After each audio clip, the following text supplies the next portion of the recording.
बात करेंगे जो साइबर वॉर इस वक्त लेबनान की सड़कों पर देखा जा रहा है, उसके बाद से क्या अगला कदम रहने वाला है, इस पर सबकी निगाहें टिकी हुई है क्योंकि इजराइल ने एक बार फिर से हिजबुल्लाह को धमकी दे दी है। इजराइल के सेना प्रमुख ने हिजबुल्लाह पर अब तक हुए हमले को सिर्फ ट्रेलर बताया है। उधर ईरान के सुप्रीम लीडर खामनेई ने भी नेतन्याहू से बदला लेने की शुरुआत कर दी है। स्पेशल रिपोर्ट में देखिए साइबर वॉर का अगला एपिसोड कितना विस्फोटक होने जा रहा है।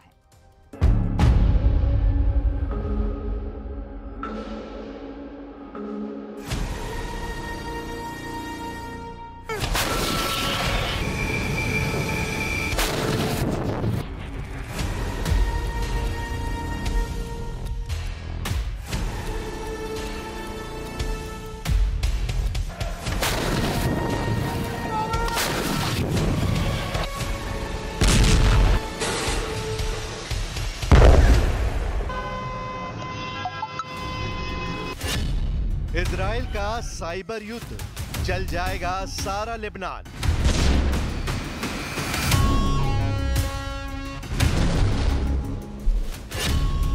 जिसे हाथ लगाएगा हिजबुल्लाह वो बन जाएगा बारूदी बम।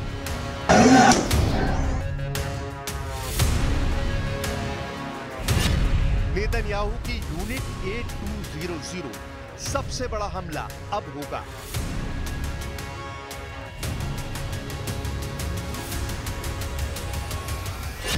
नेतन्याहू की गिरफ्त में खामनेई का सुपारी किलर।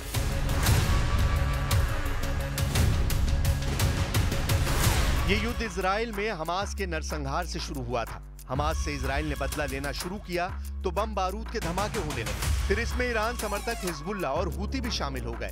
इजराइल के दुश्मनों ने रॉकेट और मिसाइलों से हमले किए। जवाब में इजराइल ने जंगी जेट के साथ फाइटर ड्रोन भी इस्तेमाल किए। लेकिन पारंपरिक हथियारों से शुरू हुआ युद्ध अब सबसे भयानक और भीषण हथियारों के दौर में पहुंच गया है। यह आधुनिक दौर का सबसे भयानक और भीषण साइबर वॉर है, जिसमें हिजबुल्लाह लड़ाके बेमौत मारे जा रहे हैं, वो भी बिना सीधे हमले के।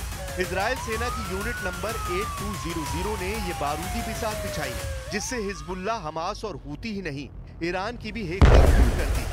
इजराइल के हमले की धार देखिए, ताबड़तोड़ और अंधाधुंध अटैक का तूफान आया हुआ है। पेजर बम धमाके में मारे गए हिजबुल्लाह कमांडर के जनाजे का ये दृश्य देखिए। अपने लड़के का मातम मना रहे नसरल्लाह के फाइटर्स को अंदाजा भी नहीं था इस जनाजे में भी डेथ ट्रैप बिछाया गया। एम्बुलेंस के करीब भारी भीड़ के बीच जब ब्लास्ट हुआ तो तहलका मच गया। इजराइल ने 3 दिन में 3 डिवाइस के इस्तेमाल से हिजबुल्लाह लड़ाकों को मौत पाटी है। लेबनान में 3 दिन में धमाकों के 3 तरीके। पहला हमला मंगलवार 17 सितंबर को करीब 3000 पेजर में ब्लास्ट से हुआ, जिसमें हिजबुल्लाह के 12 लड़ाके हलाक हुए और करीब 3000 घायल हुए। दूसरा हमला बुधवार 18 सितंबर को हिजबुल्लाह फाइटर्स के वॉकी टॉकी में धमाकों के साथ हुआ। इसमें नसरल्लाह ब्रिगेड के 20 फाइटर्स मारे गए और करीब 450 घायल हुए। लेबनान में तीसरा हमला गुरुवार 19 सितंबर को 16 सिस्टम में धमाके के साथ शुरू हुआ है, जिसमें 6 के घायल होने की जानकारी है। हिजबुल्लाह फाइटर बैटरी से चलने वाली जिस भी डिवाइस को छू रहे हैं वो जोरदार धमाके से उनके चीथड़े उड़ा दे रही है। डिवाइस ब्लास्ट से बचने वाले हिजबुल्लाह फाइटर्स को नेतन्याहू के आसमानी योद्धा मिट्टी में मिला रहे हैं।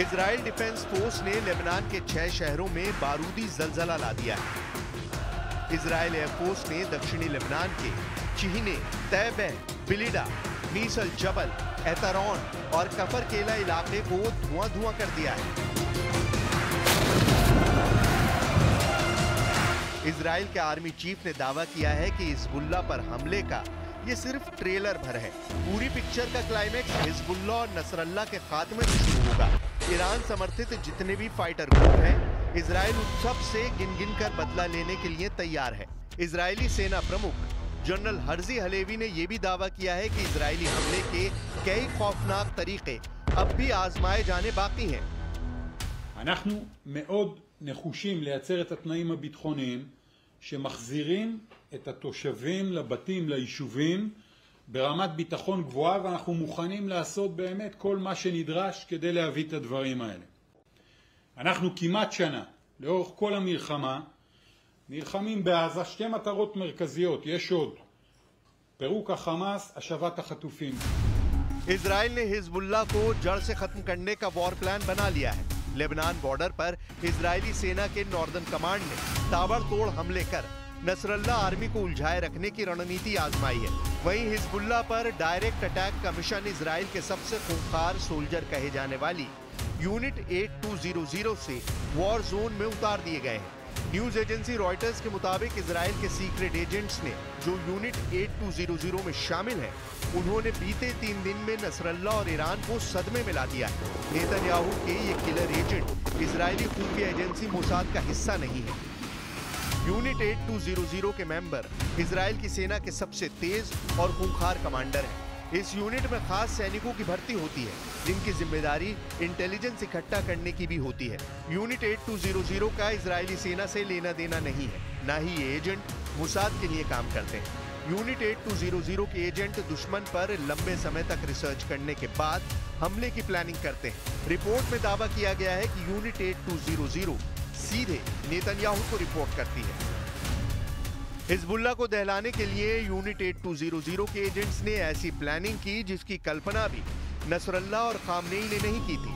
यूनिट 8200 ने पता लगाया कि हिजबुल्लाह लड़ाके पेजर और वॉकी टॉकी के इस्तेमाल के जरिए ही आपस में बात करते हैं, जिसे यूनिट 8200 ने बम में बदल दिया। दुश्मन की सोच जहां खत्म होती है, इजराइल की यूनिट 8200 के एजेंट वहीं से उनकी तबाही की स्क्रिप्ट लिखना शुरू करता है। तबाही ऐसी जिसे देख दुनिया दहल जाए। हिजबुल्लाह सीरियल डिवाइस अटैक से दहल रहा है, जिसकी अगली कड़ी में बैटरी से चलने वाली कई चीजें इजराइल का बारूदी हथियार बन सकती है। पेजर बम, वॉकी टॉकी बम, सोलर बम, रेडियो बम, गाड़ी बम, मोटरसाइकिल बम, रिमोट बम। लेबनान में हो रहे वॉकी टॉकी ब्लास्ट पर एक्सपर्ट्स क्या कहते हैं, ये सुनिए।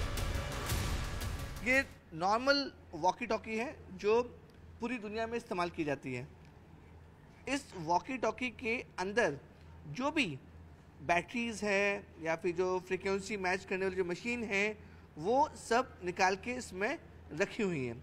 अब वॉकी टॉकी में अगर ब्लास्ट करना है तो 2 तरीके होते हैं, वो हम फ्रीक्वेंसी एक्सपर्ट से समझेंगे।